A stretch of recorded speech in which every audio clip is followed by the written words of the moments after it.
মাছের মাথা দিয়ে আমরা সাধারণত বাড়িতে ডাল তো বানিয়েই থাকি, কিন্তু মাছের মাথা দিয়ে এইভাবে একদিন মুড়িঘণ্ট বানিয়ে দেখবেন, খেতে ভীষণ সুস্বাদু হয়। নমস্কার বন্ধুরা, কিচেন অপশনটাই চ্যানেলে আপনাদের স্বাগত। আমি কড়াইতে বেশ খানিকটা তেল বসিয়ে দিয়েছি। তেলটা ভালো মতো গরম হয়ে গেলে মাছের মাথা দুটোকে ভাজার জন্য দিয়ে দিলাম। আমি আগে থেকেই মাছের মাথাতে নুন আর হলুদ মেখে রেখেছিলাম। এবার মাছের মাথা দুটোকে বেশ লাল করে ভেজে নেব। এই রেসিপির জন্য মাছের মাথা দুটো কিন্তু বেশ একটু কড়া করেই ভাজতে হবে। এবার তুলে নিচ্ছি। এখন তেলের মধ্যে তেজপাতা আর গোটা গরম মশলা ফোড়ন দিয়ে দিলাম। ফোড়নটা থেকে সুন্দর গন্ধ বেরিয়ে গেলে দিয়ে দিলাম আদা, জিরে, লঙ্কা আর টমেটো বাটা। 1 ইঞ্চি আদা, 2 চামচ জিরে, 4টে শুকনো লঙ্কা আর হাফটা টমেটো নিয়েছি, মানে একটা গোটা টমেটোর অর্ধেক।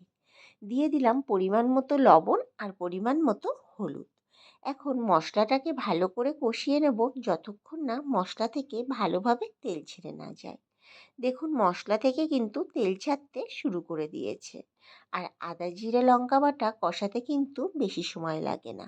ওই 2 থেকে 3 মিনিট নাড়াচাড়া করলেই কিন্তু মশলা কষা হয়ে যায়। মশলার কালারটা যখন এরকম পর্যায়ে আসবে, তখন আমি এখানে 1 বাটি গোবিন্দভোগ চাল ব্যবহার করেছি।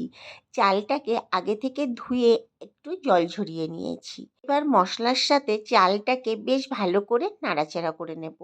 ওই 3 মিনিট মতো নাড়াচাড়া করে নিয়েছিলাম। দেখুন, মশলার সাথে কিন্তু চালটা বেশ ভালোভাবে মিশে গেছে। কড়াইতে কিন্তু মশলা একটুও লেগে যাচ্ছে না। এখন চালটা এরকম পর্যায়ে চলে আসবে, তখন এর মধ্যে দিয়ে দেব পরিমাণ মতো জল। জল ব্যবহার করেছি যতটা চাল তার ডবল জল, মানে 1 বাটি চাল ব্যবহার করেছি, এর জন্য 2 বাটি কিন্তু জল ব্যবহার করেছি। আপনারা যখন চালটা ব্যবহার করবেন কোনো কিছু মেপে চালটা দেবেন, তাহলে সেই জিনিসটা মেপেই কিন্তু তার ডবল জল দেবেন। এবার মাছের মাথাগুলোকে টুকরো টুকরো করে ভেঙে দিয়ে দিলাম। এবার কড়াইটাকে ঢেকে দেব। প্রথম 5 মিনিট হাই ফ্লেমে রাখবো আর 10 মিনিট রাখবো একদম লো ফ্লেমে। আমি 10 মিনিট পর, মানে টোটাল 15 মিনিট পর ফিরে আসলাম। দেখুন, জলটা কিন্তু পুরো শুকিয়ে গেছে।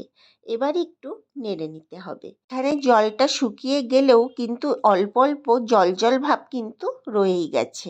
এই জন্য আবারও গ্যাসের ফ্লেমটাকে লো করে দিয়ে 5 মিনিটের জন্য ঢেকে দেব। 5 মিনিট পর ফিরে আসলাম। এবার ঢাকনাটা তুলে নেব। দেখুন কতটা ঝরঝরে হয়েছে। এবার দেখেই বোঝা যাচ্ছে, আশা করি, কতটা ঝরঝরে হয়েছে। দিয়ে দেব স্বাদ মতো একটু মিষ্টি। আর লবণটা চেক করে দেখেছিলাম একটু কম হয়েছে, এই জন্য একটু লবণও ব্যবহার করেছি। তাহলে আমার টোটাল সময় লাগলো কিন্তু 20 মিনিট। প্রথম 5 মিনিট হাই ফ্লেম, তারপরে 15 মিনিট একদম লো ফ্লেমে। এবার ভালো করে মিশিয়ে নেব মিষ্টিটাকে। আর নামানোর আগে দিয়ে দেব বেশ খানিকটা ঘি। ঘিটাকে মিশিয়ে নিয়ে গ্যাসের ফ্লেমটাকে অফ করে দেব। এবার কিছুক্ষণ ঢাকা দিয়ে রেখে দেব, যাতে ঘি আর মিষ্টিটা ভালোভাবে বসে যায়। 10 মিনিট মতো ঢাকা দিয়ে রেখেছিলাম। 10 মিনিট পর আমি একটা প্লেটে পরিবেশন করার জন্য তুলে নিয়েছি। দেখুন দেখতে কতটা সুস্বাদু হয়েছে, আর তেমনই ঝরঝরে হয়েছিল। এইভাবে কিন্তু আপনারাও মাছের মাথা দিয়ে বাড়িতে তৈরি করে দেখতে পারেন। রাতের খাবার হিসেবে কিন্তু চটপট এক একদিন বাড়িতে তৈরি করে নিতে পারেন। খেতে ভীষণ সুস্বাদু হয়। আর ভিডিওটি ভালো লাগলে আমার চ্যানেলটিকে সাবস্ক্রাইব আর ফেসবুক পেজ থেকে দেখে থাকলে পেজটিকে ফলো করে দেওয়ার অনুরোধ রইল। দেখা হচ্ছে নতুন একটি ভিডিওতে।